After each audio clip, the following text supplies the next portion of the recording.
And we are live. We are live. Let me check. I don't know if anybody else is going to show up tonight. I think Drew said he would. I was talking to Lord of the Waste before the stream, but his wife just got home. So he's going to hang out with the wife, which is perfectly reasonable.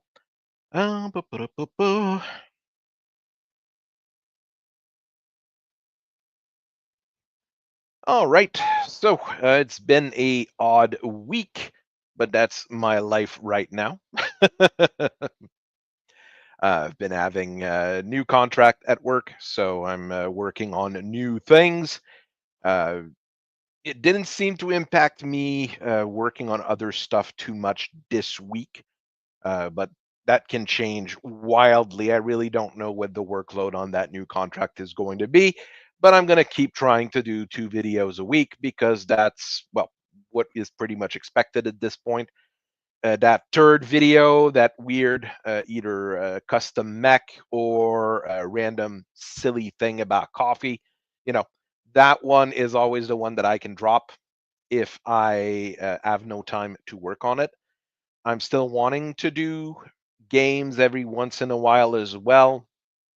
Need to get the people to give me their availabilities for that. That's the most important bit. Playing in the evenings after work is going to be pretty easy. Let's see. I'm not sure if anybody's even going to show up for the stream tonight. I've got the guys are having a game on their side as well. So that's my receipt for this. This is that. All right. So we had a bit of fun this week with the video on the Helldiver. Bit of a fun thing. So Real Mecha's Love just gave me the art, and I had fun with it. He's got a few other things that he drew that I might be using pretty soon. This one here, I've got the sheet for it, the Gnurl. This is based on the Macross, a fighter pod. If you remember Macross, or if you've seen Macross, the Zentradi fighter pod's just a tiny little thing that's super mobile. But that was a pretty cool design. He put legs on it, basically. Made it another quick sell, cheap Omni Mech. Very simple 25 tonner. Decent armor, not maxed out, but decent armor. And 6 ton of pod space. So, because what I wanted was stick a snub nose PPC on the Prime. So we had a 696 25 tonner with decent armor and a big gun. That's half decent, to be honest here. It's not going to be great. It's not going to be terrible, but it doesn't have a massive battle value, so you can bring a couple for fun. As an Omni, of course, it has variants. One with a medium X pulse and MMLs, but only a ton of ammo. I wasn't able to stick more ammo on it, but I mean, you choose between ALRMs or the SRMs rather than go with both. Bravo is the scout one with Beagle, Guardian, and Tag, and a medium X pulse laser. Again, not the greatest thing ever, but it's the kind of thing that you can get easily as a merc and you would enjoy having. Charlie's the entirely terrible one with the light AC2 because it fits with 2 tons of ammo. So you've got a pea shooter with precision, or in the AP ammo, at least you can maybe do some damage. And the Delta configuration is the silly one with 2 rocket launcher 20s, 2 rocket launcher 15, 2 rocket launcher 10s. So you just have a massive one-time punch and then you run away because that's all you're going to be able to do. But I mean, if you shoot everything at once, it's going to deal a decent amount of damage. Fun little design. Pretty simple. 6 tons of pod on a 25-ton mech. That is going to be fairly cheap. Doesn't have an XL engine, doesn't have an XL gyro. Small cockpit is the biggest issue. Ferrofiber skin, so it's got half decent armor, and a double heat sink, so it's never going to run hot. I think here that fits the image that we add here. I don't need to open it twice, but it fits the image of the mech we have here. We can replace that pod at the bottom with different guns or different pieces of equipment. You can mount different things on the side ear, and the arms are basically just that back area ear. It doesn't really have arms. And even less, it has arms even less than the Locust and Friends. Ah, so how is everybody doing? How have things been blessing you? There hasn't been any new books that I wanted to review, at least not that I've seen. So this might be a shorter stream, and we might just be talking to a few people. Do, do, do. What else? What else? What else do we have? Well, I've got a lot of things here. Planning on doing the Mad Dog. So I'm getting asked a whole lot of people if they've got any Mad Dogs to share. We've got some really nice ones. Not all from the same batch as well. We've got some Raw Partra. We've got some more recent Iron Winds. We've got some CGLs. So we've got nice that we have a few different ones. Same with the Dervish. Wanting to do the Dervish. That's an old Ralparta Dervish. I've got one sitting in a box somewhere that I'm going to take a picture of. So I'm going to have one of my minis on there for once. This is a more recent one. This is closer to the CGL or the Piranha look. Not sure which one exactly. Does Piranha have the Dervish? Trying to remember here if Piranha, if the MechWarrior online games have the Dervish. That is a silly question. Well, someone's there. Yep, I made it. How you doing? I'm good. How about you, Prof? I'm doing okay. Okay, the Dervish is in MechWarrior 5. Or is it? Or is it not? Okay, it is. Looks like it is. I don't Props remember it to because whoever it was that called the dervish the javelin's lesbian older sister. I thought he's not wrong. not entirely. It's an odd mech, and I remember it mostly because of the trading card game. It was core to my Davion deck, which was basically a missile gallery until you got to late enough in the game. It was a bit of fun. I first found out about the dervish on Mech Warrior 5, and my first impression was this thing runs way too hot. Oh, it is an entirely. It doesn't have enough armor. It doesn't have enough eat sinks. It doesn't have ands, which is always a negative in my book. I mean, there's quite a few different variants, but not that many. I'm not quite sure which one's the best, which one's the worst. I'm gonna look at them. I'm gonna review it as I normally do.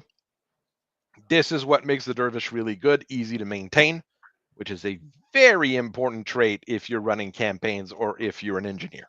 You really want that. Hyperextending our actuators is also pretty good. Basically gives your arms the ability to shoot behind, just as if you wouldn't have the all the actuators. So it is useful, but your arms carry those SRM2s and those medium lasers. So is that really that good? Hard to say. I'm It not is one sure of the if I primitive mechs, am. so If I'm piloting something like that, I feel like I'd rather have the lasers in the torso. no, lasers in the arms are better. You're going to be able to. You're going to have a wider range of things you can shoot with them. That is true. I mean, arm weapons are always good. I know people don't like them a whole lot in online and some of the MechWarrior games because you can easily lose an arm compared to losing a torso. But in tabletop, having that extra X side of shooting is a big difference maker. I would have put the LRMs and the medium lasers in the arms and the SRMs in the torsos, personally, to have that wider range for the good missile launchers. Then again, LRM-10s are not really good missile launchers. You know, And my knowledge of all the mechs is still lacking, but the mhm, only mech I've seen that has the missile launchers in the arms was the trebuchet. Trebuchet has them. There's a few different variants of Clan Mechs who have them. The Nova with the big missile racks and the arms are funny because they just look like they're lugging around like big boxes. No, there isn't that many because the standard look is to have the missiles in the shoulders like the Archer. That's the look people expect.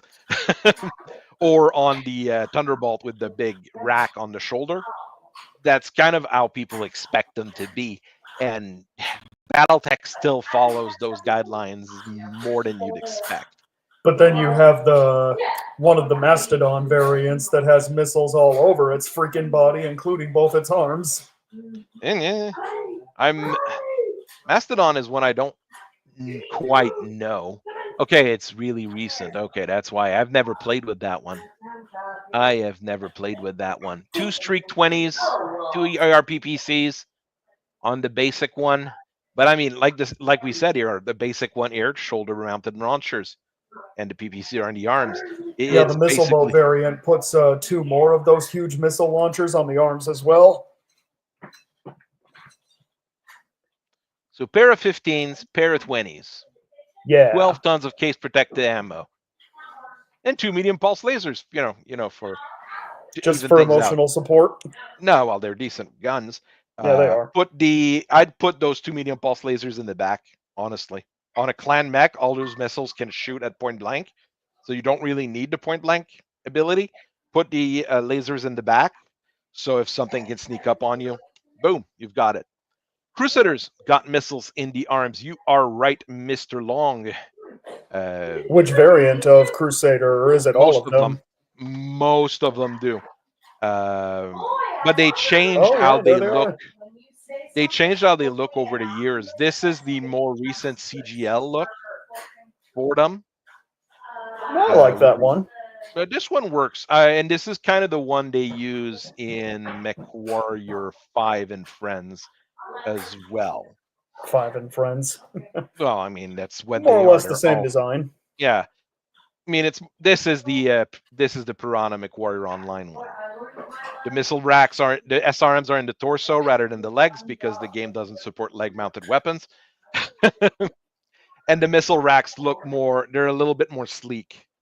And the medium lasers on top rather than bottom, and the machine guns here. I mean, it's just a different body kit, like we keep saying.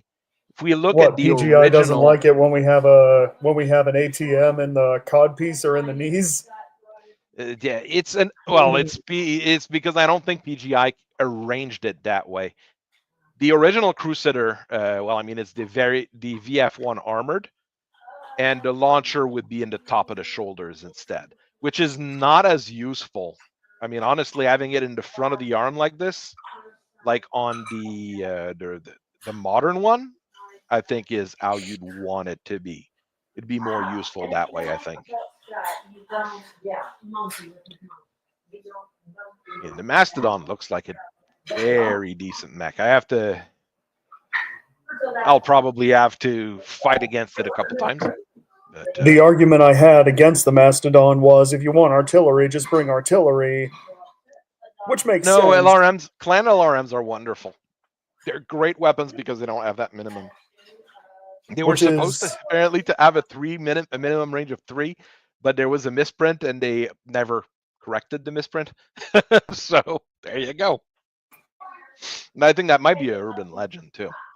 But I mean, that deconfiguration is going to do the work in many situations. But I mean, that's it's your missile not boat right there. well, it's 3.5. Does it have doesn't have jump jets? Okay, it's got tons of armor though. Oh, It has reinforced. tons of armor. I've seen it on flex sheets. It doesn't. It looks pretty nasty. I'm just gonna go and open it in Megamech. Got 2 Megamechs installed now because Megamech But you're is right weird. about clan LRMs. That's why I love the Executioner Charlie configuration so much. The one, I mean, and that's why the inner spheres enhanced LRMs are terrible. Enhanced LRMs are supposed to divide the minimum range in half, so you get a minimum range of 3. but they Which is weigh probably 2 your tons minimum more range or a ton anyway. more than the inner sphere one, than a regular inner sphere one. So they're entirely useless. It's really weird how some of the rules have been done. Yeah, I've got 2 copies of every mech. That's terrible. So let's just look at that deconfiguration real quick. Okay, it's got reinforced structure on top of it. 15 tons of Pharaoh, 15 tons of Clan Pharaoh, which is the maximum you can get. This On the thing's not Mastodon? gonna be stopped. Yeah, max armor, double internal structure.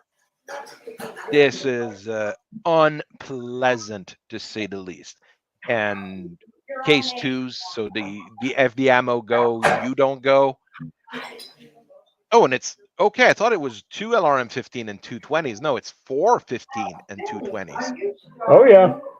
Yeah, starting to be a whole lot there. I really like the Mastodon. It'll be making a lot of PSR rolls, I think. But if you just get a pilot with a good skill level, that probably won't be much of an issue. No, it won't be much of an issue because reinforced structure doesn't give a penalty to your piloting skill. It's the art and armor that does. Oh, So that's reinforced beautiful. structure is generally good. But I mean, for 19 tons of structure, I hope it's good. But I mean, you're going to take crits on 9s rather than taking 9s or 10s. I'd have to check the ruling again. I think it's on 10s. You'd get crits instead of 8s.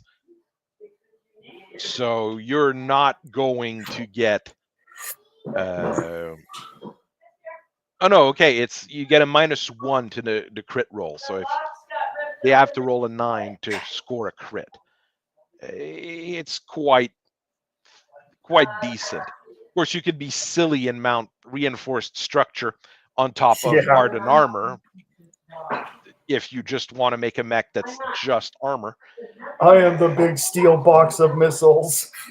Well, you wouldn't be able to pack a whole lot of things. That's the like there's that article on the Great Turtle here on Sarna right now. Oh, yeah, I saw that, I'm but I didn't read it. the Great Turtle is not enough guns for too much armor, but it jumps, and I think that's what makes it really scary. Where is it at? Inner Sphere Experimental. And once you learn how to do it, you can go out and knock down. It's Oh, a this one's for the quadrupedal mech, standard. right? It is a quad with 323 points of ardent armor. So that's Oh, 600. So that's 646 points of damage you have to go through to blow up the entire armor off of it. It still runs endo steel, though. It doesn't run a reinforced chassis, but it has a compact gyro on top of it. Torso mounted cockpit. Not always the biggest fan of that, but it works. And 3 medium X pulse laser and a large X pulse laser with a targeting computer. So it's gonna hit whatever it shoots at, but it's not going to shoot very hard. But it does have jump jets, so you can debt from above with this thing for a maximum of well, I'd have to check the rules for debt from above because normally it's 2 hits because you got 2 legs. I'm not sure with a quad if you're gonna hit with all 4 legs because it would be 4 hits of 20 points of damage, and if you fall, well, you might not be getting back up as easy. No, it's still a quad, so you get the bonus to your piloting skills. And you're not going to take that much damage from falling because you've got tons of reinforced armor. what I'm wondering is, do the death from above rules make it so that you do more damage the heavier your mech is? Yes, it's like you're doing 2 kicks to the punch hit locations. Death from aboves can be devastating. The problem is I've never seen one land properly. Never. In all of my experience playing Battletech, every time someone did a death from above, it was a bonehead move and bad things happened. So, not a fan of Death from Above, personally. I understand why they exist, and you hear stories just like with the urban mechs. You hear stories of people doing great things with Death from Aboves, and it's one of those things that happened once and everybody remembers, basically. It's not about good tactics, it's about sending a message. I mean, with a decent pilot, it would probably work, but I mean, with a regular Inner Sphere 4-5 pilot doing a Death from Above No way. is, I mean, They'll there's a just end up reason you mud do it. wrestling. You do it when you're out of ammo, when both your arms are ripped off. There you go. And hopefully you'll still be able to get out of there in time.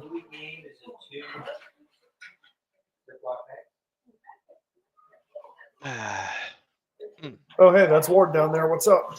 Hello, Hey. Starker. How are you doing? I'm doing okay. What about you guys? New contract, having fun. I'm gonna see how it goes when I'm actually, helping users out. But for now, it looks pretty good. Helping them out with what? Mega Mech? No, with my daytime job stuff, unfortunately. Oh, right. I misheard you. Yeah, my daytime work is daytime worky.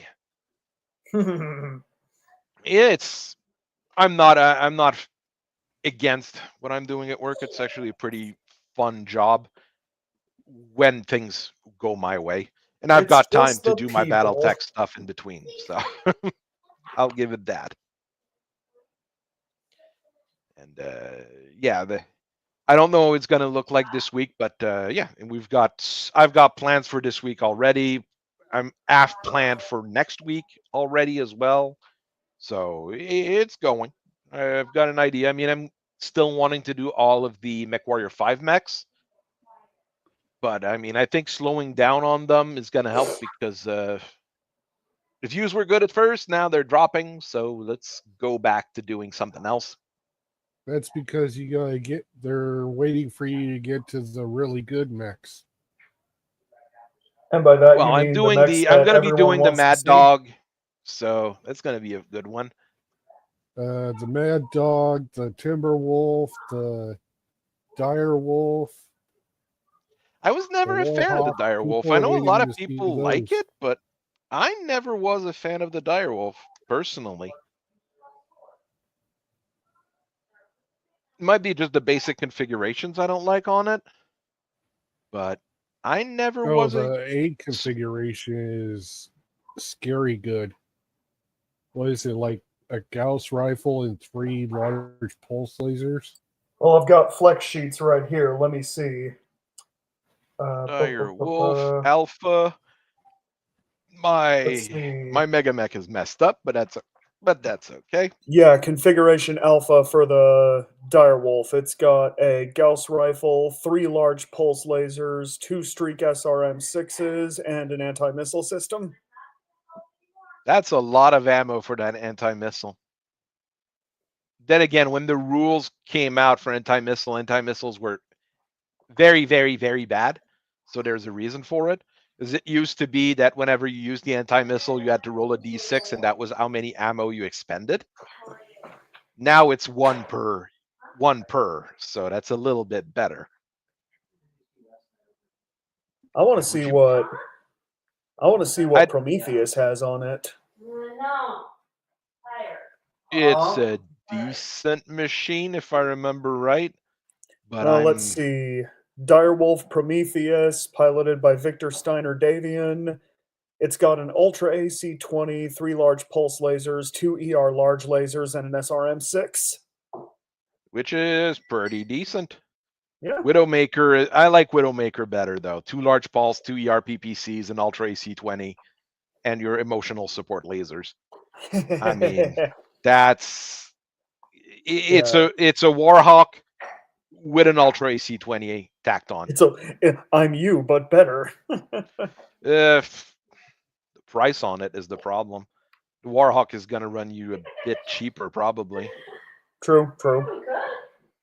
The So Warhawk has never turned yeah. out well for me on the table. Oh As no, much wait, as the I love Warhawk that is mech. more expensive because it's got a targeting computer on.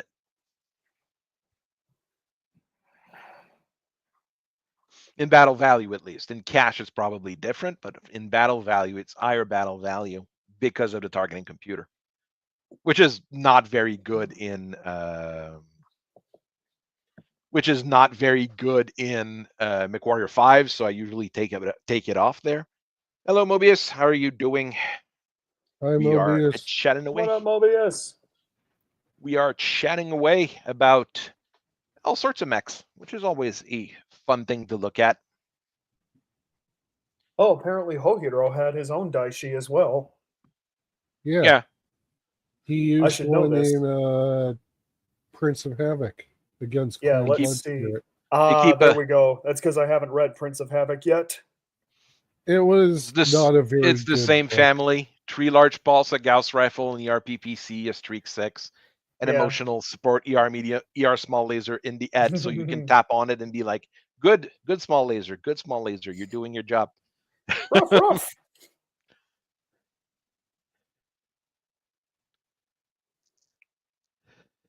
Yeah, I like Prometheus and Widowmaker better than that one.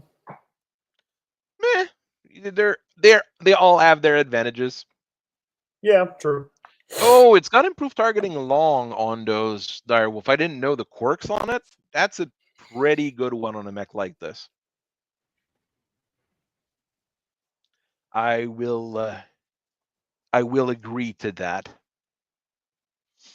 Yeah, Prince of Havoc, it was not a very good book. It was what started the trend of everyone taking pot shots and punching down on Clan Hell's horses. Oh, with a Stackpole wrote them. it's hard not to. I feel like the only one who rips on Capellans instead. No, don't worry. Who am I kidding? We all rip on I rip on Capellans. Capellans all the time. A lot of people rip on Capellans. What they deserve. It's not our fault they make it so easy.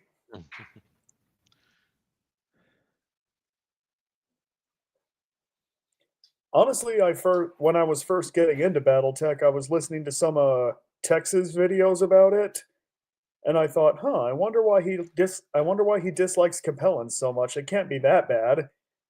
But then I read some of the lore, and I thought, okay, yeah, screw these guys. Yes, they are that bad. They are jerks. Eh. They treat mercenary groups the best, though. Ironic. Well, it's because they needed them for the longest time, so don't really have a choice than to pay them fairly well.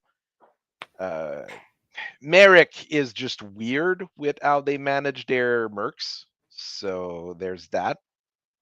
Well, I believe they were the first one to try to start backstabbing Wolf's Dragoons.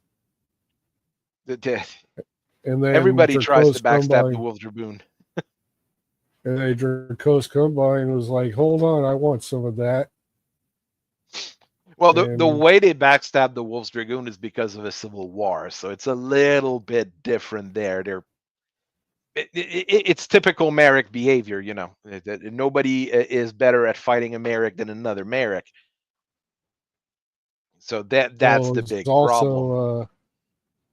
There's also that one Merrick who ended up killing Joshua Wolf. Yep. And a whole bunch of other people. Oh yeah, the Merricks caused a whole lot of issues. Early 31st century Merrick history is rather spicy, let's say. There was probably no worse job in the inner sphere than being an heir to House Merrick. Because how many of them died? Janos Merrick had 1, 2, 3, 4, 5, 6, 7, 8, 9, 10. He had 10 kids, and the only one who survived was Thomas. who got almost assassinated at the same time. I mean, just think of how awful that is. And that's a noble house. That's not just, and that's not just like average people living their lives there. That's all bunch of noble kids. And Anton Merrick was the one who did the rebellion and caused all the issues with the Wolf's Dragoon. And got Natasha Kerensky really, really mad at him. Yeah.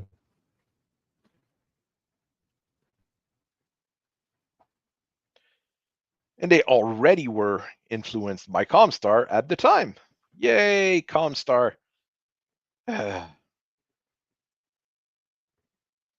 Oh, Janos Merrick died during the Endurian secession with an assassination. So basically, every single member of House Merrick had at least an assassination attempt on them at the time. That's pretty bad. Does everyone dislike them that much, or do they just make an easy target? No. The problem with the Merricks is not other people. It's other Merricks. It's themselves. Yep. No wonder they don't get much attention. They're an odd faction, and they always were the odd one outs from the start. So it kind of shows. But they were also the first one with the big scenario packages, since they were linked with that. That Civil War was the first big battle with the Wolf's Dragoons, stuff like that. So it's your first bunch of source books for Battletech after the original box came out. So, I mean, they don't get a whole lot of love, but they were the ones who got the most love at the start. That was before my time. I think that's before my time too. Let's be honest. Okay, fair enough. My time is the Clan Invasion. I started playing in Clan Invasion, and I mean I was 6 years old, so it's not like I was really following the lore all that much outside of there's big robots and they punch each other. And that was enough for me. That's not when I started playing, but it is when I entered my lore absorption. Mm-hmm. Well, that's I think one of the most serious period of the game, and the one that's the most fleshed out, because Succession War is definitely not fleshed out. Star League is barely fleshed out. Civil War's got plenty of stuff as well, and Jihad is all over the place. It's Battletech is really weird, and we don't talk about Dark Age. Well, what's his name? Yankee's not here, or he'd talk about Dark Age. We did before the stream. We were talking about stuff from Clicky Tech. I mean, I know a lot of people don't like Clicky Tech, and I understand why. But there is some good stuff hiding in the weeds, basically. And I mean, there's weird designs, weird mechs that were done. There's custom mechs that we'll never know what the stats for them are as well, because they just don't. They exist, but only in dreams, basically. Yeah. We're looking at the Cygnus Planzel's Ors proprietary battle mech. I mean, there's 4 different versions of it, and they're all, well, the base one is pretty average, 2 Ultra 10s, 4 medium pulse, and a targeting computer. It's got decent armor. Well, there's that, but it looks fairly, average. But then you've got this one with 2 AG 40s, because people need to die. This one's got 4 AG 20s, because people need to die. And this one's 2 LBX 20s. I think my favorite of the lot would be the 2 or the. I mean, this one here, 4 Ag 20s with 2, 3, 4, 5, 6 tons of reload. It's gonna cause issues to people. I mean, that probably doesn't even run aught. Probably It's runs like- cold at least. It's like Yeah, it runs It's like a cold. rotary grenade launcher. F you and everyone near you. I mean, what do you have? No, you barely have. Well, no, you have. Why doesn't it have ferrofibrous armor? Why doesn't it have ferrofibrous armor? It would fit. Elzor's always making mistakes when designing their stuff. Just makes it a little bit tougher. I mean, max. It would mean max armor on it. Wasted armor Maybe points 23. Okay, no, you would be able to. Maybe they should have left the manufacturing and design to Coyote, huh? And yeah, generally. Okay, no, technically I can spare a ton and put another ton of ag ammo on it. There we go. So 7 tons of ag 20s. 7 tons of ag 20s, ferrofibrous endo steel. Hello, Mr. American Patriots Pad, Richard Spake. Seen you on the one of the Discords. Welcome in.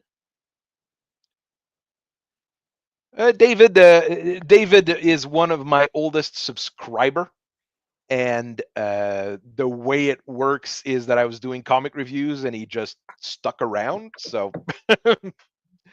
he's learning about Battletech. That's what happens.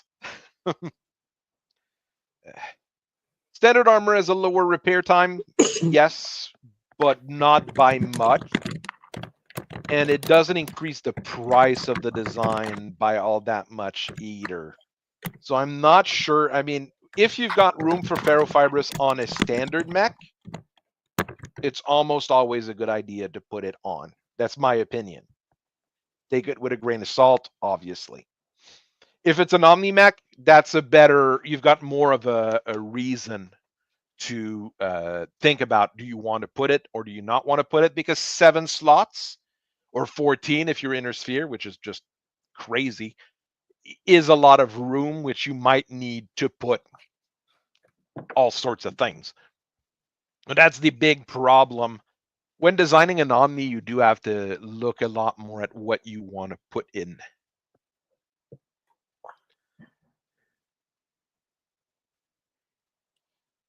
Is that because Battletech of since how the 1985, parts so work? you are from the before times. You're from before my time by a few years. We do see a lot of old players going around as well, which is always good. We need older people. We need newer people. We need people in between. Well, yeah, it's usually the older players that are seeing exactly all the nonsense that's going on right now. This is going to move around. Don't worry. Weird things have been going on. Only time will tell. Exactly. If there's anything my life has taught me so far, it's to not start popping champagne too soon. Never a good idea. Okay, and that's the problem. I did do a whole lot of images and redones.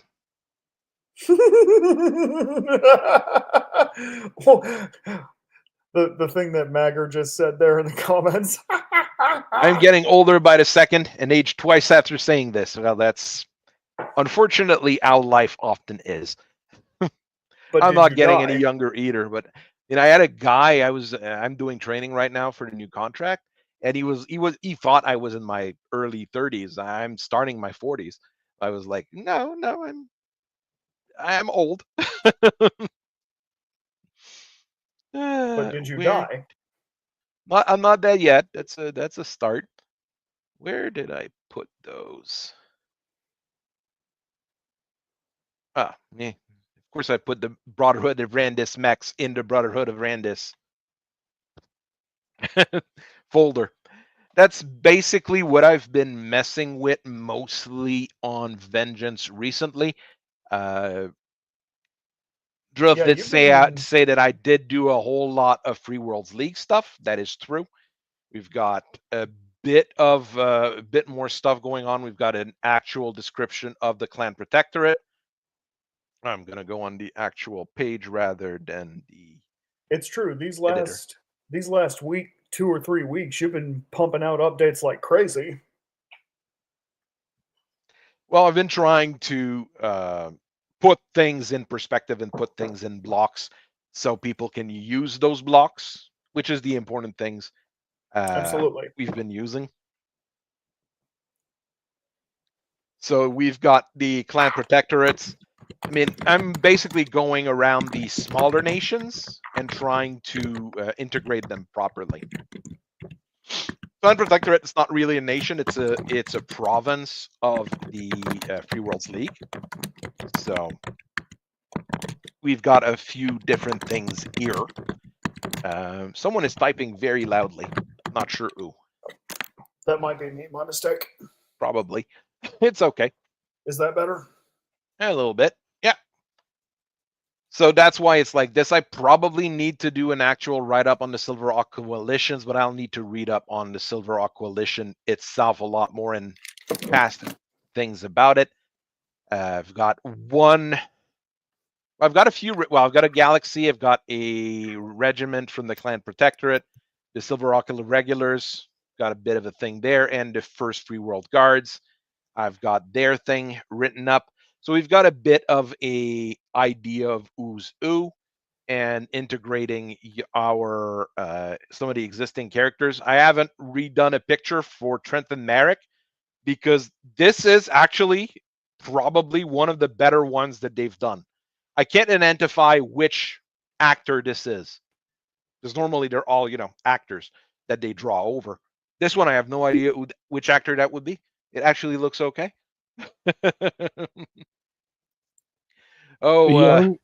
Younger Danny Trejo. Younger Danny Trejo. That kind You of. know what? That's good.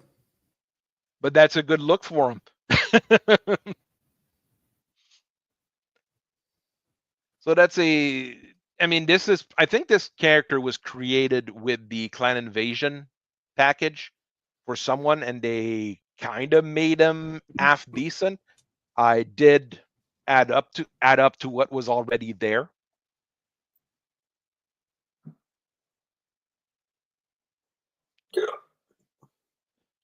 Well, the thing is, Mr. Spakes, that's basically what we do on this channel when we do those creative times thing. It's basically trying to fix the Il Clan era. That's where I'm at. Fixing the Jihad, I know how to do it.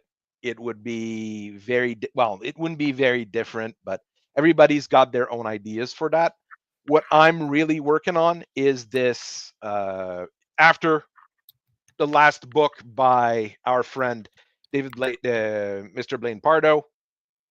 That's where I break the storyline and work on my own stuff. So we have a decent amount of.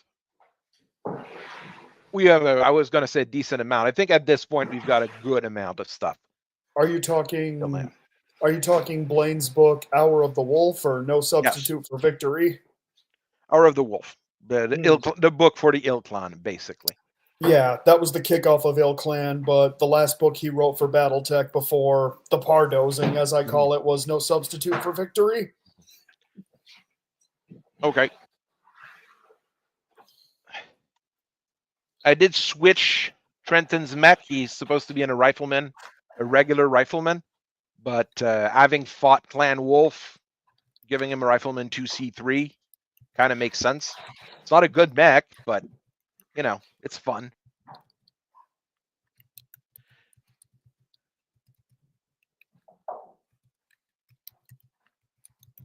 I usually prefer a Jaeger mech to a rifleman because it does everything a rifleman does. It just has more DACA.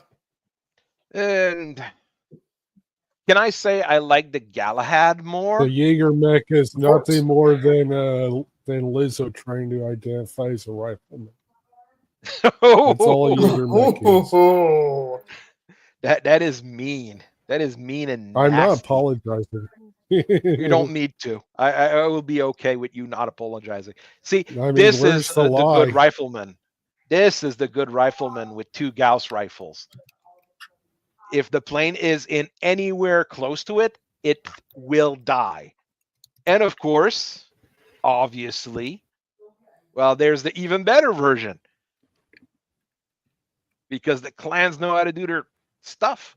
No, the glass spider is definitely one of the Look at that. gooder and anti-air mech on the market. And even the Glass Spider 2 with 2 large pulse, 2 medium pulse, 3 small pulse, and a targeting computer. This basically brings any planes down in a matter of seconds. That's a -3 to it from the targeting computer and the pulse. And anti-aircraft targeting gives you an extra plus a -2. So against planes, you get a -5 to it. On a base gunnery of a clan pilot of 3, you start hitting at -2. Score. Yeah. Well, your base, I believe, is well, you Well, the have base to in clan factor in pilot would be a stuff like it. 3-4. So the problem with And the then you have to rifleman factor too in is I'm not even sure it's canon. Because I mean, it exists in paperwork, but I don't know anything about it.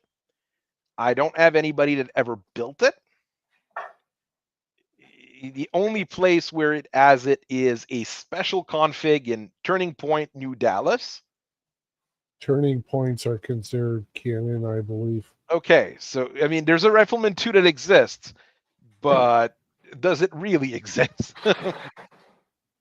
It's also in the XTRO Gunslingers Okay. No, that's the info section. for the Rifleman 3 that's in Gunslingers. And there's info on the 2 in the book. It says that the 2 exists and the 3 was built off of it. It would look like a rifleman, but if it's an assault mech at 80 tons, it would also be bigger. It would It probably looks like be. it's a. Scroll down. Mhm. It looks like there might be record sheets for it as well. If there is a record sheet, that's a good start. But I mean, I don't see anybody having one in 3150, let's say. Don't think this is a mech that would be around in 3150. No, unless the closest would probably be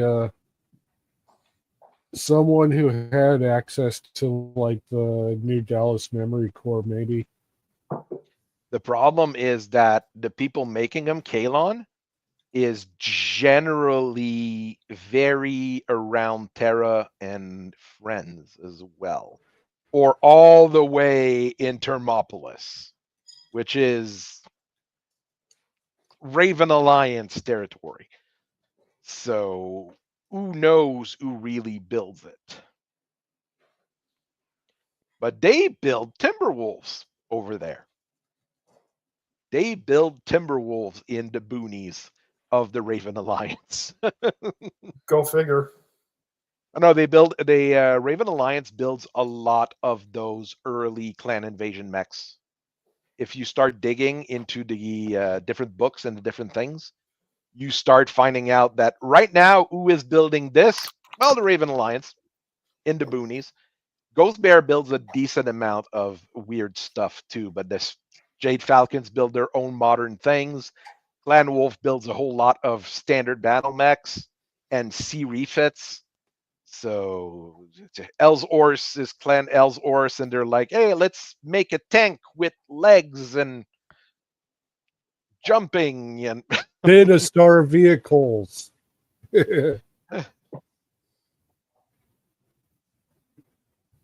yeah, I have to do Ravens Alliance. I would need to do a big write-up on the Raven Alliance.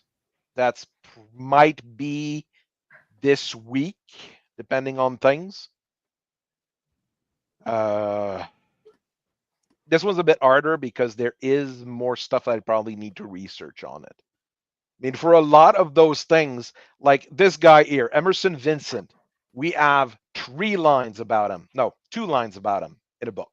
That's all we got. So if I want to do something about him, well, I can improvise almost everything. That's the good thing about them. So, I mean, out of 2 lines of character, I managed to write an article about him. Is it a great article? Well, there's not a whole lot of information. Gives you a bit of information about how he's a good leader and how he does X and Y and Z. And if anybody wants to write anything in for Battletech Vengeance, you've got everything you would need to do a write-up. And I've got that AI generated picture, which generally works fine. I've been doing okay on them. I've been trying a little bit harder for some of them. And the rest, recently, the other big thing, like I said, a bunch of the minor factions. Brotherhood of Randis, I'm looking for someone to write it for me or to help me write it because I don't know enough about them. I'd have to dig a whole lot of things about it. The one thing I was able to do is their one business, the Ope Industrial Works. They had a whole bunch of problems in the early 3030s, and they rebuilt. After that, that's what we have in official canon. I've just expanded on that, saying that they got their insurance money in from our friends at Lloyd's. And they've got started producing fancier bits, ferrofibrous endocomposite and double heat sinks. We don't have XL engines. We don't have the fancy stuff. But that's a good start here.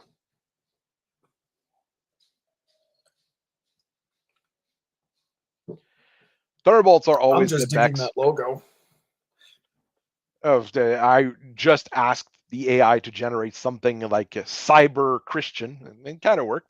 And I went with a Art Deco look. I asked it for that. It worked for what it was meant to do, and it looks pretty decent. Not sure where the Brotherhood of Randis is going to end up, but they're building their own set of mechs, the R series there.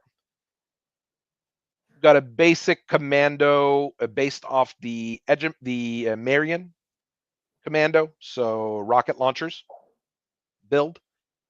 Just the medium lasers are spread on each arm rather than on the same arm.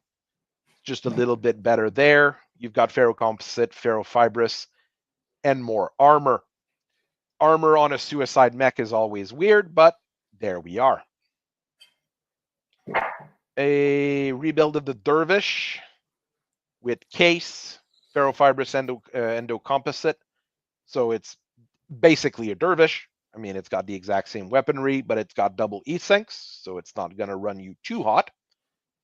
And with cases, well, at least you're not going to die if you get an ammo explosion. Might still change it because 2 tons of SRM2 ammo is a whole lot. Might not need that much, but I don't know what I would move around there. Well, I could take off a ton of SRM ammo and turn them into streak 2s instead of regular 2s. Move the ammo in the torso. Protected by the case. Hey, that all sounds like a very interesting thing. The weird thing with AR art is if you go very, very specific, it can look very good, or you can go with something very, very vague and it'll impress you at like, what am I wanting to test there? 2 tons for smokes and smoke and infernos. Yeah, that's probably not a bad idea. I mean, I'm going to think about it. I mean, this is the first draft of those mechs here. A new version of the Firebee, but this one's honestly nothing special. It's basically a Fire Bee with a ER large instead of a regular large, and double heat sinks, and a bit more armor. The Aquolf is the traditional mech of the Brotherhood of Randis. By giving them a little bit more technology, it's just made to be more durable, and it adds 2 medium lasers to the mix. So a pair of LRM-15, pair of MML-5, and a pair of medium lasers on a fairly tough chassis at 80 tons. It's still under 10 million per, so it's not that bad. 1.6 BV, which is pretty decent. It doesn't run aught. I'll have to play with it. Right now, I really haven't played with it a whole lot. I've made the design. Maybe those MML5s will be strips for streaks for regular 6 instead for SRM6. But then it would be a big crusader in a way. I'm not sure where we're going with this. And they've got a Warhammer, which is your basic Warhammer, but with double heat sinks, and a case for the ammo. So it's a very, very tough Warhammer, basically. Which is something that some people would like, and some people would just go crazy and call me insane for making a Warhammer actually survivable. Your mileage may vary. Could probably swap a few things. My regular swap for the Warhammer is to take off the machine guns and replace the small laser with small pulse lasers. But I don't know if they would have the technology to do that, is what I'm saying. So we're not 100% it depends on the tech for a Warhammer. I mean, the Lord over there is the Warhammer expert, though. We've got a few Warhammer experts floating around. About 40,000 of them. Yeah, I understand why. Don't understand why people want 40,000 Warhammers. A company is enough for me. The more Warhammers you have, the happier you are, I guess. I mean, look at it.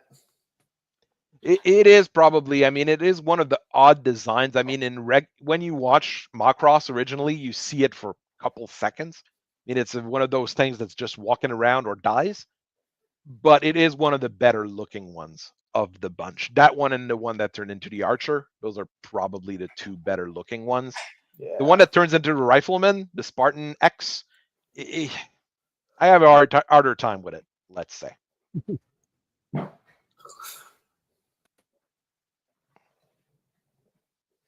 The Awesome and the Warhammer are the reason the Free Worlds League had a PPC shortage.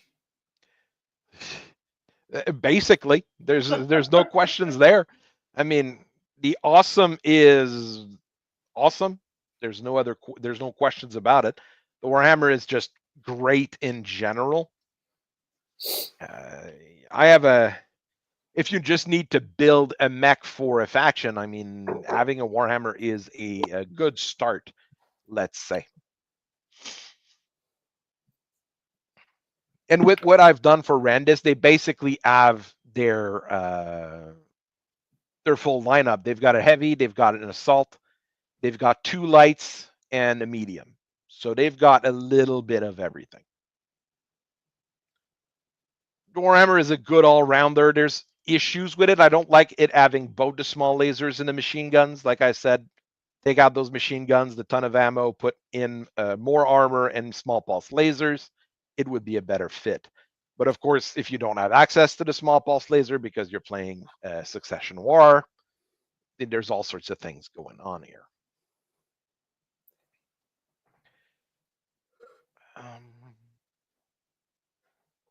I just like firing 2 PPCs and a missile flight. Probably why I took having 2 PPCs is more than enough for most people. I'll be quite honest. Probably the reason why I took a shine to the Mastodon so quickly. I mean, it's 2 Clan ER PPCs on that thing. Yeah, buddy. Yeah. Hard to argue with that.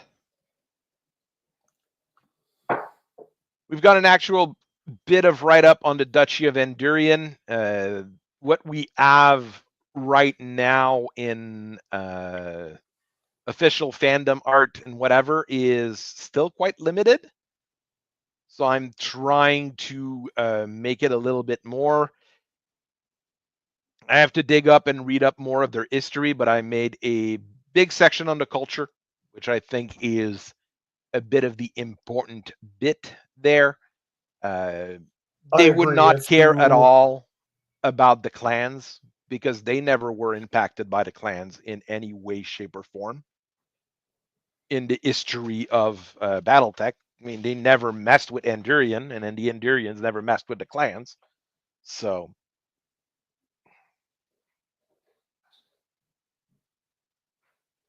Endurian is the basis for Endurian is Endurian for Endurians. So our friends at CGL are going to make them as evil as possible because that's their basis. probably some kind of quote unquote allegory. Yeah. But if you look their background, the three major groups are the three major languages are English, Italian, and Mandarin. This comes from immigration from the Catalan Confederation, and this is their more of their where the people who settled in that area, what they would be, and it's closer to British English than it would American English than British English, which would be the other side on the Federated Sons. I mean, their leader is Humphrey. Humphrey's quite British, but I mean U.S. as well. With a name like Humphrey, he has to be British. Well, at least of British origin. And I mean, my depiction of Harry Humphreys is very different from the official one, but that's because I went crazy. Okay. Yeah, speaking of artwork, I went back and looked at some of the character portraits from Battletech Legends, and I found they were a very mixed bag. It is very odd, and like I said, a lot of it is we've took an actor and we've drew up on it, and some of them I almost feel is AR artwork, but I know is not because of what CGL said, and I will trust them on that one because I've had a few people that were contracted for them discussing it, so I will believe them before I have proof of anything. But no, the quality of the art for CGL is really up and down because I mean, we had that Trenton Merrick earlier, which was looking pretty good. And you go look at Theodore Kurita. Oh I yeah, mean, that that looks boring. That doesn't look like appealing. It just looks boring. Did you see the one for Takashi? Yeah. That one looked all right. No, it They didn't. use Sergeant instead The of one Sergeant. where he looks like he's a baby face. Am I the only one that thought the Legends artwork for Takashi was all right? You must I'll have to be. check. It looked horrible. I'll go check. I thought the Legends art for Victor looked horrible. No, that is terrible for Takashi Kurita. Unless you're taking a picture of him in 2990. He's got the face in that he's got the face where grandma would come up and pinch his cheeks and talk about how he's gonna look handsome when he grows up. That's awful. The only qualm I had was I'm thinking, for some reason, I think he should have a Fu Manchu mustache or something. I mean, the old art for him. I mean, the old art for this him one was is nuts. still not that great. But I mean, he still looks too young. In almost every picture, he looks too young. Is the problem with him? This one is the one where it looks. Oh, decent. hot damn! I like that one. I mean, there he looks like an old guy that's wizened and mad at everything, which is what Takashi mad at Kurita everything, is. and extremely adherent to tradition. And there he looks too old. I mean, this is 80. This is him at 80 years old. This is him at 82. Geez, those 2 years must have been. I know it was the clan invasion, but it wasn't that rough. Besides, Asians age much better than that.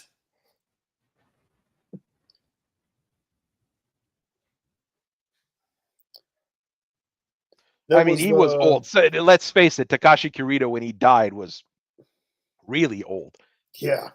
But the one where he's 64 years old is probably his best one. Yeah. The one for the See, that one Legends looks art. fine.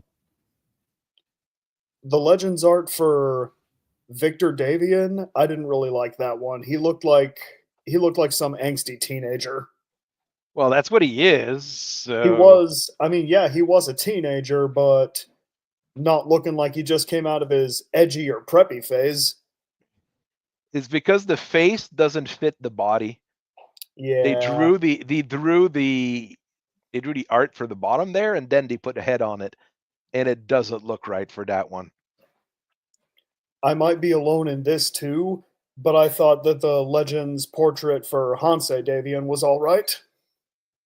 Ants varies a lot. There's only one good one, and it's the one where he looks like Shatner. William Shatner. That's the only one that's usable. There's maybe one more. No, there's See, a now I'm few. gonna- This now I'm one gonna here for imagine- Victor is pretty good. This one here for Victor is pretty good. Now I'm going to imagine too tall. Hansei as British William Shatner, and I blame you. Well, there's the rumor going around, at least on a few discords, that the Davion are actually French Canadian, and that's why they've got that mix of two. And William Shatner is from Montreal, so I mean, this one here, I mean, it just looks right. Sadly enough, I would watch a TV show with Shatner as Ants Davion in the, let's say, the 90s. Yeah, I like that one. I really like that one. This one's not bad either. It should be the air should be way redder though.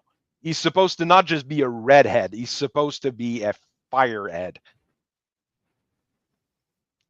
That's the problem. Well, then how This did one Victor, here is weird, but how did Victor that's turn early out art. blonde? Because Melissa was blonde? yes, Cool, good talk. there you go. I mean, the Ants art goes up and down. Like this one here is just weird, but it still kind of works. The Vlad Ward one from the Legends book is horrible. Yeah, he didn't even have the Widow's Peak. No, he's supposed to have the Widow's Peak. Mm-hmm. It was because of that Widow's Peak that I imagined him as having the voice of Christopher Sabat's Vegeta. This one here is just a bit too Fabio for me. Yeah. But it has the Widow's Peak. Exactly. All Still, the that other looks like he pictures have it.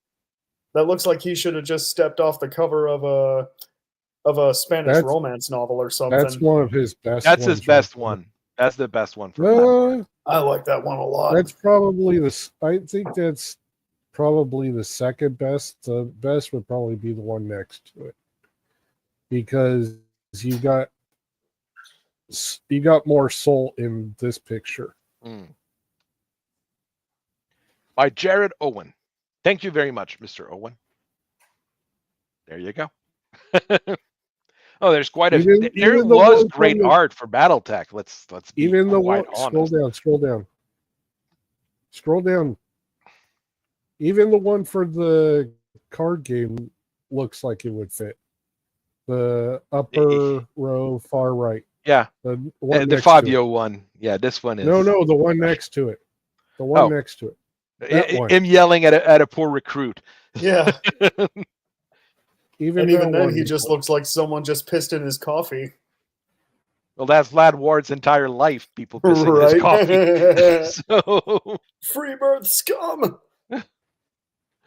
I mean, there was great art for BattleTech for the longest time. It's more in recent years, it hasn't been that great. I mean, this picture of Melissa Steiner is still almost perfect. I mean, it's got everything it needs. Melissa. This one here is kind of lame from the card game. Which is weird because a lot of the card game ones usually were pretty decent. 31C Melissa, she looks great. 32C Melissa Steiner looks like she's that aging beauty queen who got into crystals and meditation and now struggles with a store in the mall that sells it. I mean, look at her. She didn't get the best genes. She Quite the opposite. Then again, she's from the other line of Steiners with Adam instead of Melissa. Yeah, Melissa had all the good genes for sure. Well, Adam had the musculature. No, that's the actor playing Adam Steiner. Sorry, not the official Adam Steiner. Dude, what about the Legends art for Katrina Steiner, Victor's sister? Oh, it looks horrible. It is horrible. What is that? Oh no, not well. That one still doesn't look good. That's old. That's a old Katrina. Sorry, that's the original one. No, it looks like, what's her face? It looks like the Legends terrible singer. artwork of the Legends artwork of her. She's got the shaved head side and the side sweep, the millennial haircut. I mean, this version of Katrina Steiner, she's going to be able to kick your ass. That's the advantage there. No, she's going to want to talk to the manager. Or Karen both. Steiner.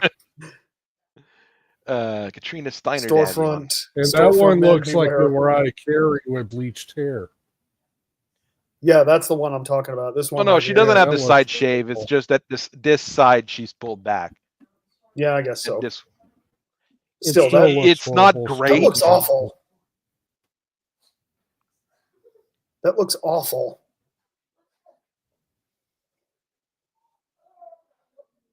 I mean, she's supposed to look weird, so the second one from the left looks okay from here. Well, that's when she was in a politician phase. That's when she's in her military phase, when she was working for the Clan Wolf. There's that difference between the two as well. I suppose. She never got what was coming to her. I really wish she got instead of she did just disappearing. She got stabbed by her son when she tried to push too far with her political machinations. She found that's definitely not enough. That's the kind of character that I would have liked falling into a fusion reactor. The Disney death. Can still do that with Nico Merrick. Next, you'll be telling me that Stefan Amaris did nothing wrong. That is a well-known fact. Stefan Amaris did nothing wrong. Absolutely. I have no idea where we're going with the Merricks, okay? Let's be quite honest. We've got 3 Merrick successors.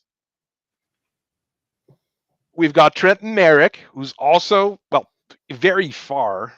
He's like second cousin to the official Alice Hughes Merrick line. But we've got him as well. We've got Julietta Merrick, who is also in the bloodline. I mean, there's a lot of Merrick still going on, and this time around, they're not killing each other. Isn't that a big advantage? Yeah, I wonder what made that happen. Weird, isn't it? I mean, how many Merricks do I have? I've got Trenton. We've got Nicole. That I don't think I've redone the art for Nicole yet. No, I haven't. I'm not quite sure what I want to do with her. Believe it. Good with that one? Yeah. Yep. Yeah, I was going to say. Kenyon, who looks like a totally trustworthy guy. What? I mean, would you buy a car from that man? I would buy a car from that man. Would you buy a Jaguar from that man? Not a Jaguar. I wouldn't buy a Jaguar. Period. I wouldn't buy a candy bar from that man. We've got Julietta, who's with the Clan Protectorate. Maybe an urban mech. So we've got another Merrick there. She's Oh, technically except the for older sister. No, she's the younger sister of Nicole. So we've got another one there. Fontaine is technically not in the running, but he's supporting a guy that's in the running. And Christopher Alice Hughes, who's I haven't done the profile for him yet because there's really not much. That's what we have here, and he is referenced in Pandora Gambit. That's about it. And 2 pages in Empire alone that I have read where there's barely any information. the portrait for Fontaine looked pretty cool. Oh no, Fontaine Merrick, this one here, the official portrait for him. I mean, it looks like either Christopher Lee or the guy who played what's his face? The guy who played Lannister in Game of Thrones. And he's supposed to be an evil scheming minister. That works perfectly fine. No. There's We've been over this before. He looks like the dad from the first John Wick movie. that too. That is also a The fact. one who had the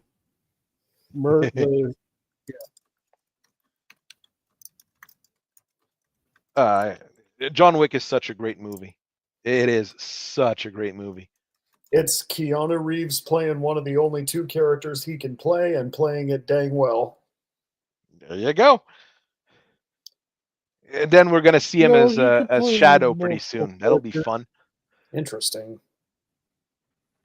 Shadow the Hedgehog with Keanu Reeves is gonna be funny.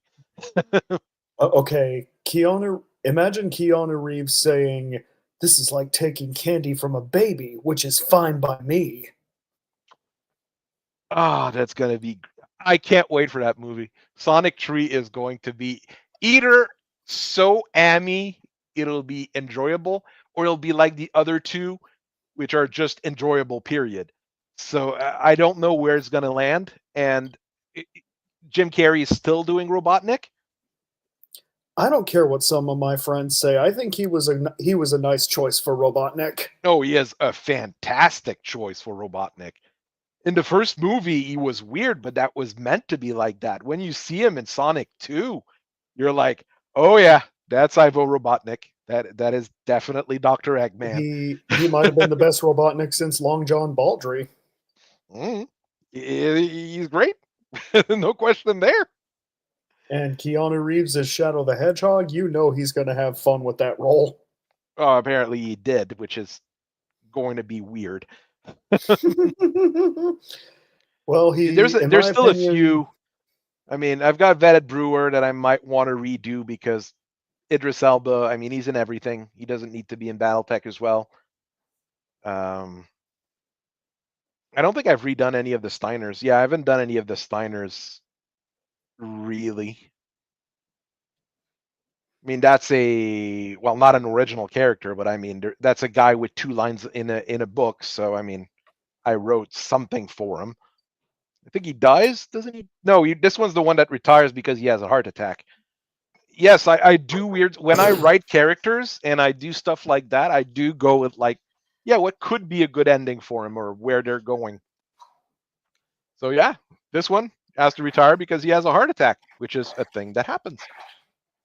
Frankly, I don't know how you can just do a simple character blurb and move on with it, because I find that when I'm doing writing, I end up going into details. That is a thing that I've gained from being a game master for 30 years of my life. Right? When you're a game master, you will never love any characters because you know they're going to be killed by the players that are being stupid. Right. So you write it, you put it down, and you move on.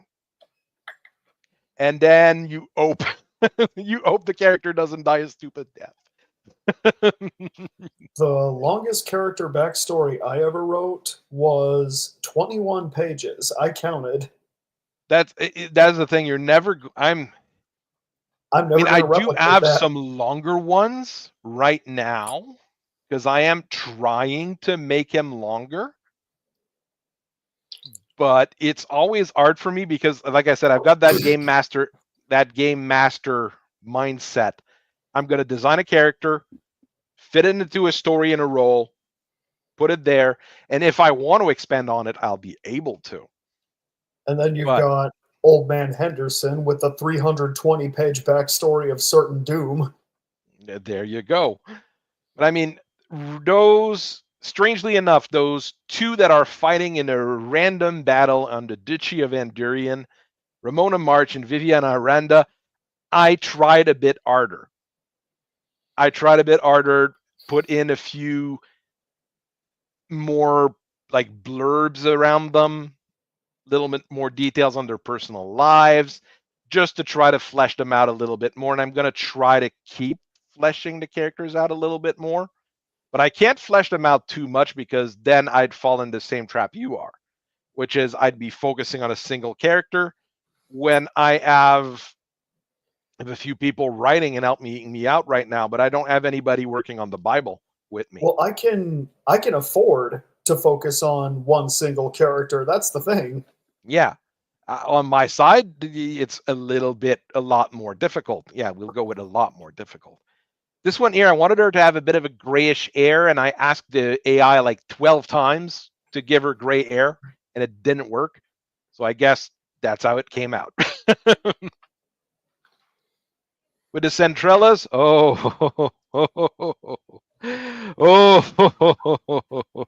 Mr. ready. Steak, get ready. Ilsa Centrella on her deathbed. It gives her husband, Harry Humphreys, the speech of her life, basically saying all of the crimes the Centrella family and the Magistracy of Canopus have been going on about, including the fact that Denai Liao was actually her love child with her brother. Harry Humphreys doesn't take that very well, as he was her husband, and kind of goes, yeah, your criminal empire is going down, and I'm invading you starting now. So bad things happen to the Centrella family. So you have an actual rocker wanting to invade them because that's what Harry Humphrey is, a guy who likes David Bowie so much. He named his illegitimate son, David, and probably a few more of his illegitimate sons are also called David. But, that's him being an actual rocker. And yes, that's why the Magistracy of Canopus and the Duchy of Andurian are fighting on Deshain, which is a planet way behind the enemy, way behind the lines. It's actually at the border of the Free Worlds League and the Free Worlds League and the Duchy of Andurian. But you read the meta plot and you read which units are on which planets. The first Fusiliers of Canopus, the first Canopian Fusiliers, are on that planet helping out the first Andurian Rangers. So when the war gets declared, the two don't quite know what they're supposed to do for a while, and they actually get into it. The first Canopian Fusiliers end up defecting at the end of it because they're like, we don't care about Canopus. They've been on that planet for like 8 years already. Most of them are more or less settled on it. There's a reason for it. And they're both light regiments, so if we wanted to play out this particular campaign, that would be a lot of weird stuff because they're both light combined arms regiments. Fast cavalry units, all sorts of things like that. So it would be an odd campaign to roll with, basically. But it would be different, at least. What else did we have? I mean, this is a better picture of Harry Humphreys than the one we have here. This one's just boring. He does look like a complete douchebag, which is kind of what he's supposed to be. He looks like a douchebag, but he also looks stoned out of his mind. Here he looks like a man who knows what he's doing, which is playing rock music, not running a country. A which is man the of problem with culture. Ari Humphries. He wants to play rock music. He doesn't want to run a country. That's the whole thing with Ari Humphries in Vengeance. He's a David Bowie fan. That's all he wanted to do his entire life. His mother was praying to get another kid so she could give the country to her other kid. But there we are. That's who he asked. So this is what you got, Ma. Aren't you proud? Exactly. Life is life. Everybody loves you now.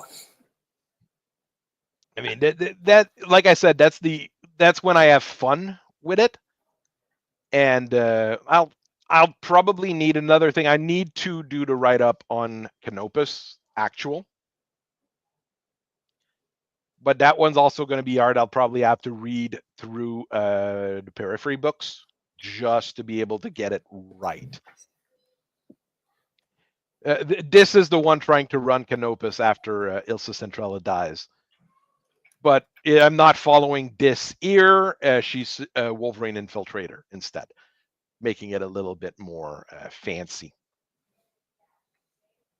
Fancy schmancy. Well, integrating it more in the meta plot.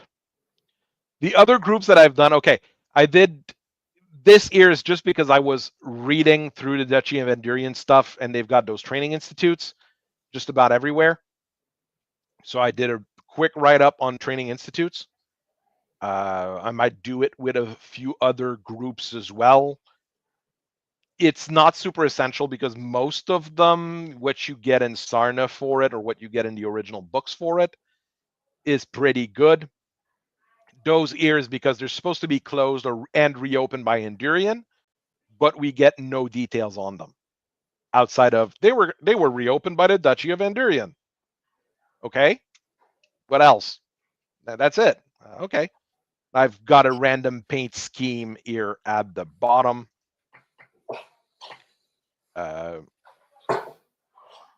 This one here, I haven't done a logo for it yet, but it's the Canada School of Warfare. Canada being the original word for Canada. I'll probably try to make something with a maple leaf and stuff around it.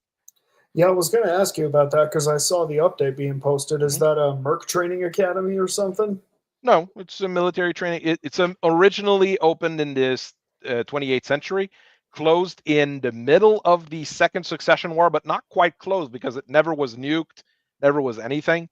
Basically, they were shuttered because they didn't have enough staff, and the other school sent people there to train for, 2 weeks, a month, whatever. Then they go back. They're reopened for business with a new section for warships, which is important because the Duchy of Endurian does have a warship facility to build Eagle-class frigates. They lost one already, but, they're building them.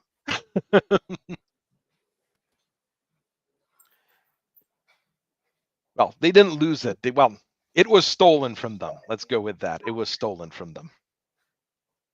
But here I'll probably do something like a maple leaf with an eagle through it or something like that. But an eagle through it would be very Merrick. So I'll have to think of what I want to do for a logo for this one here. If you're going to do goose. My son said I should put a goose on it. That would be scary, but it will work. Can you make a goose look menacing? I'm pretty sure you can. You don't have Canada geese where you live, right? No. I think that's why. My relatives get them, but not me. A Canada goose is also nicknamed the Cobra Chicken. And there's a reason for that. They are evil. They are monstrous creatures. I mean, I already knew that geese are evil. I mean, they're usually around. We've got a big lake/river park in town, and when we go there, Canada geese go way up north, but they stop here in between going full north and full south. They usually stop around there for a couple weeks or whatever. You don't want to go close to the lake when they're around because they're just going to walk up to you and try to beat you up. That's literally what Canada geese do. They walk and try to beat people up. They're not nice animals. Man, David they're- says it right here. Canada geese are assholes. There you go. man, I knew that geese were awful creatures, especially since I saw how Regular Show portrayed them. And that's an accurate depiction of what they are. They're completely horrible. Yeah, they take over a pond at one of our local hotel here in Charlotte. They attacked the guests while they were in a paddle boat. There you go. They sank one of the paddle boats. Jesus. This is accurate. That's why you don't want to mess with geese. Few of the minor factions. I'm gonna try to pull up my map. Where is my map? E drive. Yeah, that's the E drive. I need to update it a little bit, but I'll need to find the instructions on it again on how to do it because I kind of left the Sarna Discord because it was kind of terrible. So we've messed with the Endurians this week. That's the 3155 map. In the 3155 map, those two planets will be Clan Steel Viper as well. Here we're going to have some fire mandrills and some blood spirits as well. So there's some things that I need to update. This year was an error when I did the write-up. I need to just put that planet back in. That's not too difficult.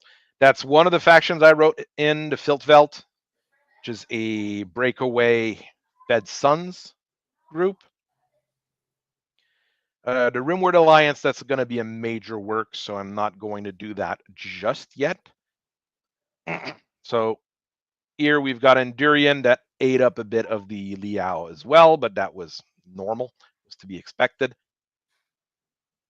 These planets here, right now, I'm not sure what I'm doing with them. Either I'm going to give them to Endurian or the Free Worlds League. One of the two. They should have named the clan after geese. Yes, but I was told that adding one clan was already too much, so I'm not adding any more for now. Clan Thunder Goose. And it's Thunder Boar, so it's a start. I'd rather be locked in a room with a boar than a goose. Oh, either or would be terrible. Goose are not nice, but boars are also very, very nasty. I mean, there's a reason why Baratheon gets killed by a boar in Game of Thrones. They are definitely not nice animals. The other things that I've got, the Timbuktu Collective, right here, which is an odd group. I didn't mark that this was their capital. Timbuktu should be their capital. This is a breakaway from the Lyrans and an old faction. It was the Rim Communality that was there. Remnants of that's normal. Ark Royal is going to be its own thing. All the way to Timbuktu. And we've got the Rim Territories here, which is a pirate group who's trying to go legit now. That's part of what they're trying to do, trying to go legit. So a little bit of a different groups here. We've got different things going on with the different minor factions all around the inner sphere. The core section here, I don't think I'll need to change. We've got the Azamis here, which we already have their write-up. The Combine's good. The Fed Sons are good. Liao survives to live another day with St. Eve and the Smoke Jaguars eating up a bit of them. Free Worlds League is doing better than they did a long time ago. Same with the Lyrans. They're actually winning for once. So that's a big difference. Yeah, since what? The FedCom Civil War? Since the FedCom Civil War is pretty much the last time that they had they add any form of anything useful. Timbuktu Collective, one thing that I have is that they're joined by Vetted Brewer, former Archon slash business management slash all sorts of things. They're a very minor faction, you know, like 4 regiments of troops altogether, so it's very small. They have a bit of a industrial base building basic tanks and basic mechs, so not anything real fancy here. They're not meant to be fancy, and they're meant to be an easy target for when the Wolverines decide to show back up. Here it would be the actual Rim Worlds Republic trying to retake the Rim Worlds, basically. So Haven't they been starting more on that ever since the White Light incident? that's basically their plan, but they haven't invaded anything yet. They're in the second wave of invasion, and they're going to go in with that. And the other group, of course, the Rim territories, same thing. They're in the old territory of the Rimworlds Alliance, so the Rimworlds Republic wants to get it back. So they're going to hit those 2 groups, basically. So it's going to give them something to do, and having them written up gives us a little bit of background there. Tiltveld is going to get hit by the Fire Mandrels and the Blood Spirits because they're going to realize that attacking the Raven Alliance is a very, very, very bad idea. So they're going to change their focus to something that's easier to take care of. Those birdies will peck your eyes out. Well, it's more that they have an actual fleet, they have an actual military. Everybody else is going after periphery powers. I mean, the Steel Vipers are going after the biggest one with the Marian hegemony, but everybody else, I mean, was going after periphery powers that were not supposed to be a huge threat. They went right into the art of the beast, which is the Raven Alliance. So that's where the problem lies. So they're going to Which try went to about take as well this as you'd instead. expect. It actually will be going better than you expect, but they see that there's no point in keep trying, basically. Oh yeah, the Blood Spirits actually like the Snow Ravens, yes, but at this point in history and Vengeance, things are a bit different. Everything's a little bit different. All of those factions have been rebuilt through ordeals, basically. So we've got different things going on here. For Timbuktu, I didn't do a whole lot because honestly, there's nothing. There is nothing on that faction anywhere. It's like, it exists. They have a territory, and we know Abel's Aces is their like mercenary outfit that basically runs the military. That's all we have. So not much I could do with this. Made the Abel's Aces and Mitchell Abel more of a businessman kind of guy. For Filtveld, we have a little bit more, so it was a little bit easier to write on, but same kind of thing. You barely have any real information on them. You've got a few blurbs here and there. You know that the Tumpers is their mercenary regiment turned house militia or house military. So this year we've got a little bit more because the Tumpers is an older mercenary outfit. We've got a few more things about it, basically.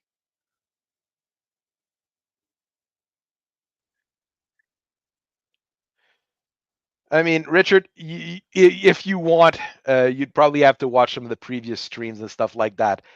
Vengeance as a big thing in regards to those dead clans being reborn, basically working for what used to be Clan Wolverines and what used to be the Rimworld's Republic.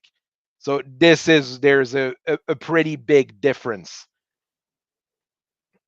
in the like 70 years after they were destroyed in clan space, and what they are now in this particular timeline. They are extensively they're a expensive religious organization more than a clan at this point. That's the big difference between original blood spirits and what they're turning into now. Most of the clans have been changing quite a bit there.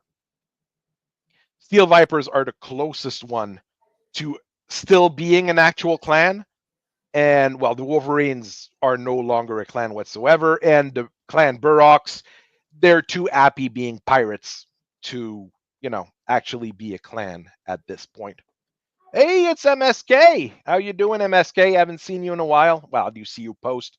I do watch your streams every once in a while in the back. That used to do streams with MSK a while back. It was fun. And if Beautiful. Beautiful. There you go. So we've got Rim Territories, the one I've got the most work on, but that's because when you write pirates, writing pirates is always fun. So things just flow when you're writing pirates, basically, because they're the most fun people to write. And I made this logo out of different PNGs I found online. I think it came out okay. What do you think? I like it. Oh.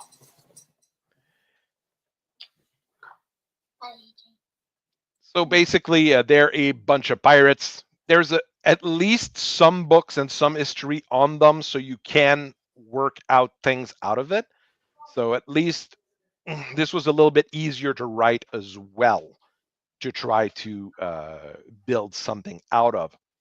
And like I said, they're trying to go legit now, which is, always weird, but give the skulls some flames. Yeah, probably. That might very well be an idea, to give the skull some flames. I'll see what I can do. So they've got a massive navy, including a single Vincent class corvette. I mean, it's more than some people have, so that's better than nothing. The Vincent is not a very good warship, but it's a warship. It's better than a lot of things. It's something. I mean, it's the naval autocannon 10s. I mean, those make a difference. Barracuda missile launchers also make a difference, since you can load them with some nuclear. Have a nice evening, David. So that's the capital ship of the king of the pirates, or the king of Pain, Mr. Malix Morrison. This one came out pretty good as well. I want him to have a better handlebar mustache than that, and an actual full mullet, but even with a number of generations, it didn't do the mullet right. So he took back the Rim Territories with the help of Elmar Valasek III, because Elmar Valasek was an old guy from the olden days. Got more popularity recently with the MechWarrior 5 clans. So went with a grandkid of his with a weird ass story, because I'm writing pirates. I'm having fun. So I just went crazy. He was actually raised in the Rasselhaig Dominion. He joined the Sibco and then defected and became a mercenary. That'll make Mr. Esbern quite mad. But hey, I don't care. let's make some weird stuff going. And I made someone else mad because his wife, because I put cat ears on his wife. I actually made two people mad. I made Raphaelia mad, and I made my son mad because he had no ideas why I put cat ears on a person. That didn't work for him. Now you made Leah mad because she got jealous. Exactly. More Her like, character's better looking. Girlfriend. but they're a bit tougher than the other groups. You got 6 regiments, various pirate groups, but since they're a pirate organization, more or less, well, their industrial rates and their population growth rates are not that good. So they're still fairly weak. But it gives us some opportunity to role play. That gives us some opportunity to write. Some opportunity to develop. House Grim making a comeback would be fun. Not always easy. That's the problem. There's some people that are easier to bring back than other. But I mean, if people have ideas for what they want to bring in, write about, I mean, I'm gonna accept just about everything. I mean, that's the goal with this year. We've got Quick Sell Specialty Manufacturing written up as well, but that was for the silly video I did on last Wednesday on the Eldiver. And I'm gonna be doing probably at least most basic things on the other mechs that they have. This one here, I've got an art for it, but I don't quite like it. Not because Real Mech didn't do good on it, it's because it's too Eldivery and not Battletechy enough. So this one here, I might have to prop around or think around, basically. The Circinus, I mean, they're more or less back. I mean, we've got these northern states here, basically. This is basically Clan Sea Fox territory, where they build a whole lot of stuff. This is officially their territory, but that's associated with it. We've got the Ragnarok Union. We've got the New Oberon Confederation. We've got the Republic of the Barons and what is this one here? The Ferris Collective. So we've got 4 minor states here. I might actually throw a bone to Clan Ellshorse and have them actually win over there. That might be a nice thing to do to Clan Ellshorse, seeing that I made them lose against Clan Wolf again. To have them win against Sea Fox? No, I've had them win against a bunch of pirates and minor states. Sure, I can dig that. I mean, their new leader needs a win, so might not be a bad thing. I mean, there's still too much to think about. It might be also the Ghost Bears going over there. So the Ghost Bear going, like, taking this one here, the Ellshorse taking out these guys. The Lyrans are too busy. The Lyrans will be too busy to try to move in further that way.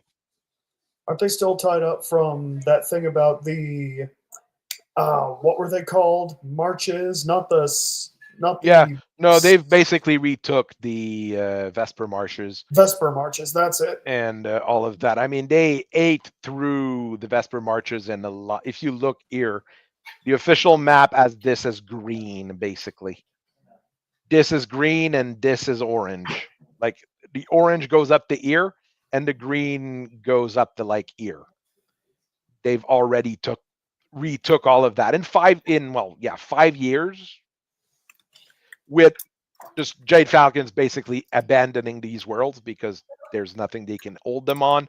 And same thing with the Ellshorse. Well, the Ellshorse, the majority of their military moved to Terra or towards Terra, where they lost a battle at Yori. So that's 3 galaxies at Yori.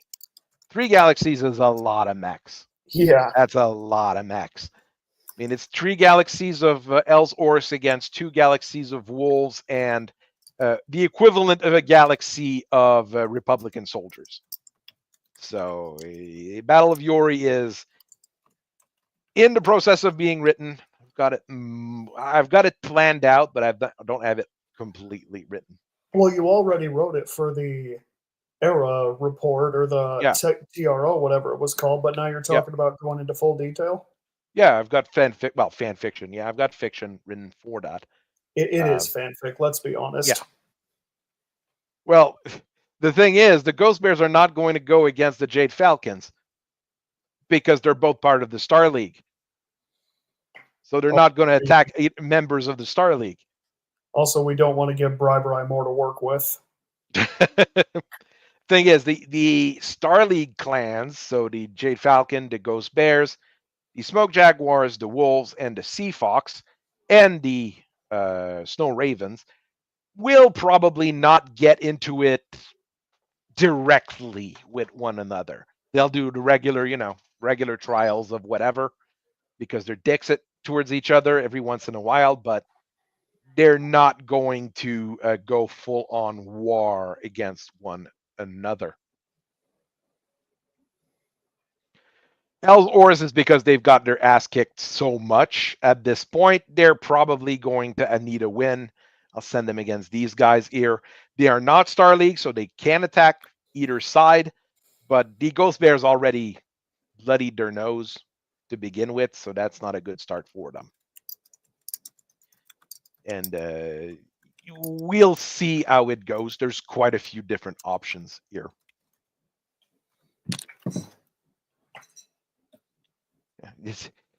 The Jade Falcons, if you look at the timeline for Vengeance, they were split for a while with our good friend Jiyi Chistu, claiming he is the Khan at Sudeten, while the actual Khan is on Terra.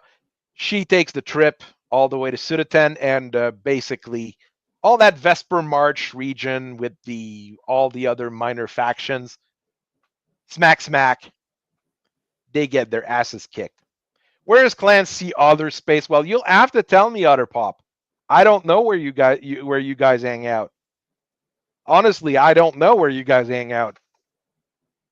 We have Raphelia that's saying that her pirate queen's running around here, so that's a start there. Around here is the Wolverine Union territory. I need to create the stars in the star map. So I mean, just tell me where the sea others are, and I'll plop them in. I mean, it's not that hard. That is 3150, so that's 100 years after your regular write-up of stuff. So who knows where they would be? I mean, there is a lot of things that have changed since then. Oh, here's the Yarn folks, where the other bunch of the original Wolverine claves are as well, building a shitload of mechs that they're selling to just about everyone. Well, mechs. They're building Zaku's. Let's be honest. That's what they're building. They're building Zaku's. Gotta start the Goof Troop. The Goof Troops. Good old Zaku. Always doing good old Zaku stuff. It is such a classic looking mech, even though, I mean, it has the necessary look to it. The original Zaku 1, it doesn't look as scary, and that's what it's meant to be. Yeah, your Clan Sea Other stuff is way earlier than any stuff that I have written right now. That's part of it.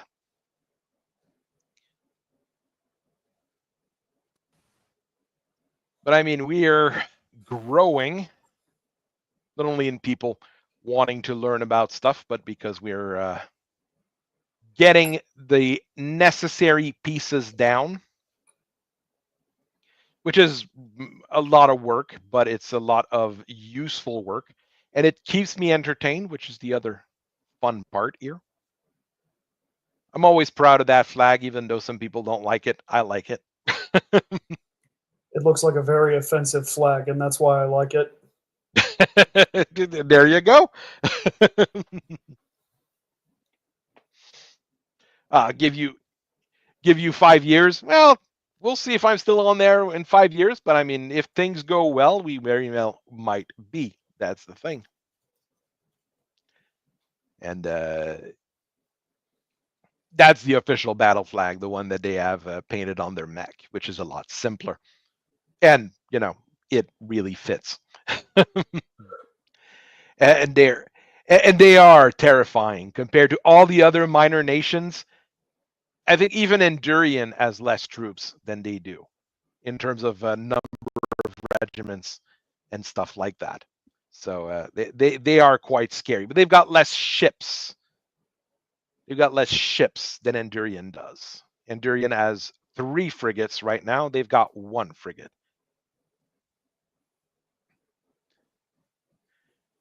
Yes, I'm And bringing lately, back warships, and I'm happy to bring back warships. just don't send any missiles into the exhaust ports; they'll get vaporized. What do you mean? What? Uh, a blah, blah, reference to one of the Blood of Kerensky books. Oh, okay. I mean, the thing is, those frigates, those are the more modern ones, the Eagle or the Kyushu. They've got so much more firepower than anything the Star League was building. They're only frigates because of the size, not because of the firepower.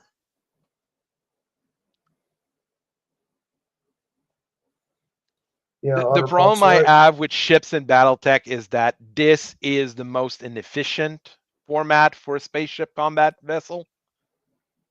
To be quite honest, with everything being fixed.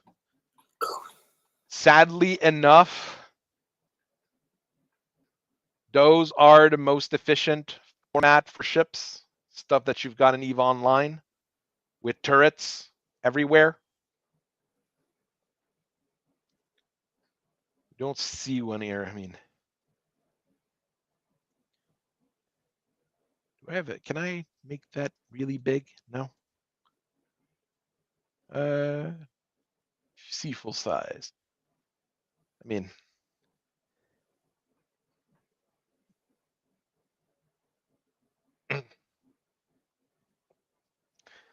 fucking mess from CGL. There you go. There you go. That is an appropriate answer. It's a mess from CGL. People don't play aerospace anymore. Well, people never really played aerospace to begin with. Let's be quite honest. But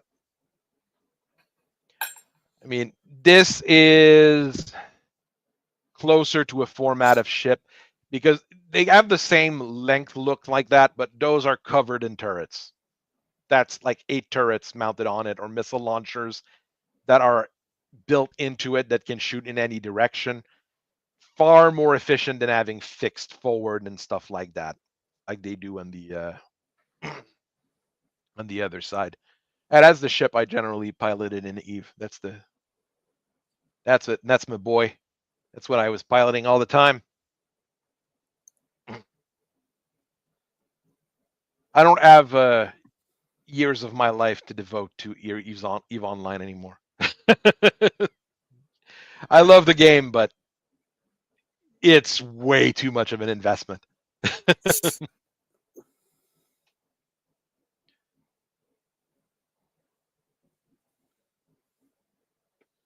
mean, the problem is I'm not going with what I'm working on right now and not going against any basic, basic lore and basic information like that. So I'm not changing anything major. I'm adding factions, but the factions I'm adding are generally understood or generally standard or standardized. So I'm not going to be making any major changes unless we keep working on this and we really move the timeline forward. I mean, the biggest change is that the KF drives on all ships is going to be about 10 times better than they were by the end of the main event, basically, the main meta plot, because that's what the Wolverines have is the super KF drive that has a range 10 times longer than a standard KF drive. So that's going to allow people to move a lot faster throughout the inner sphere and beyond. And the beyond is what would be the next step in the story, basically. Once the old kerfuffle with the Wolverines is done, and yes, the Wolverines will settle, Wolverines and Rimworld Republic will settle in some regions around the inner sphere. But after that, it'll be let's go explore and let's go colonize far off worlds. So the timeline right now, other pops, is the wolves took Terra, and problems are coming from there. CGL timelines all over the place, and they do allegories for a current event with just about everything. I'm trying to build something a little bit more concise and a little bit more concentrated. Didn't Terra get invaded again by the Capellan Confederation shortly after Well, that's, I Ward got the think, the Ultron ship? next book. And from what I've heard, through the grapevine, the Capellan Confederation dies after that. Completely, like, they're gone. Oh no, I wasn't talking about CGL's timeline. Screw them. I was talking about this one. No, on this one, they try to invade it, which is not quite successful. And they Quite the opposite. mostly fight that particular war on Procyon, Sirius or Procyon. I'd have to recheck my notes. It's been a while since I've messed with that part of the timeline. They basically bring their entire army and the wolves, the Ghost Bear, the Jade Falcon, the Smoke Jaguar. Everybody's basically fighting over that one planet. I think it's Sirius. They're basically, everybody's fighting there with galaxies and regiments and armies, because they don't want to go all the way to Earth to fight, because they want to keep Earth, livable. So bad things happen.